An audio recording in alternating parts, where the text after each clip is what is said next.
નમસ્કાર, good morning વિદ્યાર્થી મિત્રો. વેદ ડિજિટલ એજ્યુકેશનમાં હું શિરોયા કૌશિક આપનું હાર્દિક સ્વાગત કરું છું.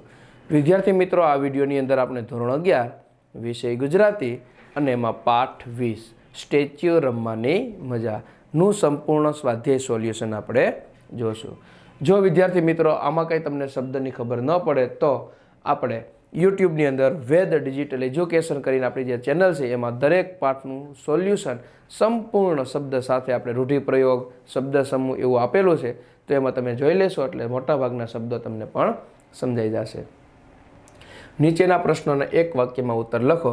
શેરીમાં પગ મૂકતા લેખકને કોણ કોણ વળગી પડ્યા?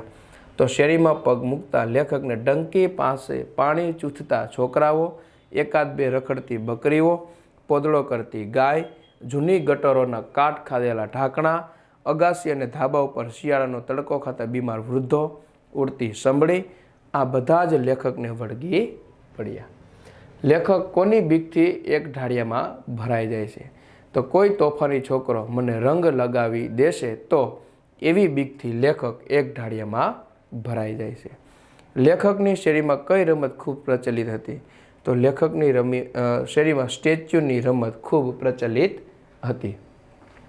શ્રી કૃષ્ણની પિત્તળની મૂર્તિ જોતા લેખકે શો સવાલ કર્યો? તો શ્રી કૃષ્ણની પિત્તળની મૂર્તિ જોતા લેખકે કહ્યું, ભગવાન તમે પણ સ્ટેચ્યુ થઈ ગયા?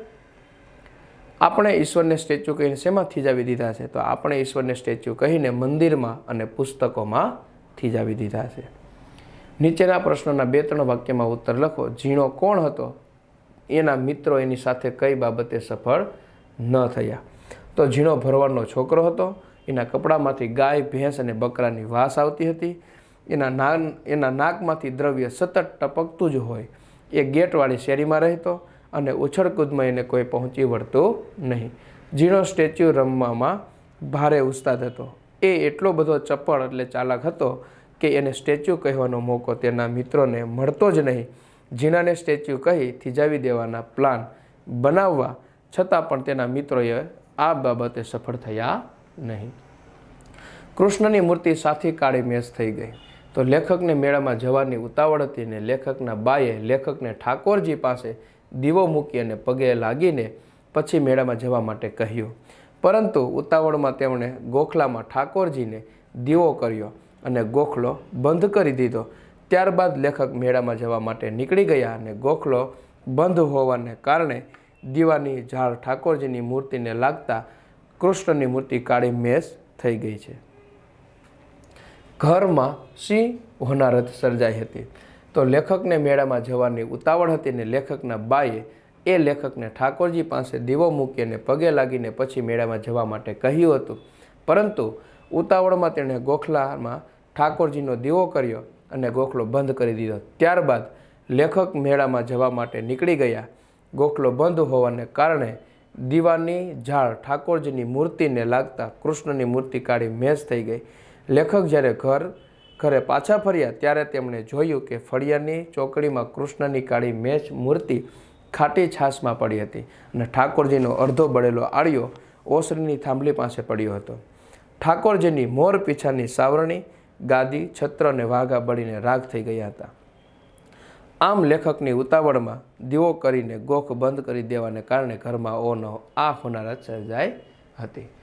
મુદ્દાસર પ્રશ્નોના ઉત્તર. તો લેખકે કરેલું પોતાના ભૂતકાળની શેરીનું વર્ણન તમારા શબ્દમાં કરો. તો લેખક વર્ષો પછી પોતાના ગામની શેરીમાં પગ મૂકે છે. લેખકને પોતાની શેરીમાં પોતે જ અજાણ્યા હોય તેવો ભાસ એટલે ભ્રમ થાય છે. આ કારણને લેખકે વિહવળ થઈ જાય છે અને એ વહેલી સવારે કેટલાક છોકરાઓ કેસુડાનો રંગ બનાવતા દેખાય છે. ત્યારે વસંતનું આછું લખલખું લેખકના શરીરની કરંટની જેમ પસાર થઈ જાય છે. એક ઢાળિયાના ગોખલાની બારીમાંથી જેટલી શેરી દેખાય તેટલી જોતાં લેખકને એવું લાગે છે કે શેરી બદલાઈ નથી પરંતુ પોતે બદલાયો છે. લેખકની શેરીમાં સ્ટેચ્યુ રમત ખૂબ પ્રચલિત હતી. લેખકે પણ પોતાના મિત્રો સાથે સ્ટેચ્યુ બંધાવ્યું હતું. શેરીમાં રમતી સ્ટેચ્યુની રમત અને ઝીણા ભરવાડનું શેરીમાં જ વીજળીના થાંભલા સાથે ચોંટીને સ્ટેચ્યુ એટલે કે મૃત્યુ પામવું, આ બધું લેખકને શેરીમાં તાદ્રશ થાય છે અને લેખકને લાગે છે કે માતાના ગર્ભમાં સ્ટેચ્યુ થયેલું કોઈનું શૈશવ ફરી પાછું એ જ શેરીમાં ભાખોડિયા ભરતું ચાલશે અને તેમની શેરીને સ્ટેચ્યુની રમતથી ગજાવી મૂકશે.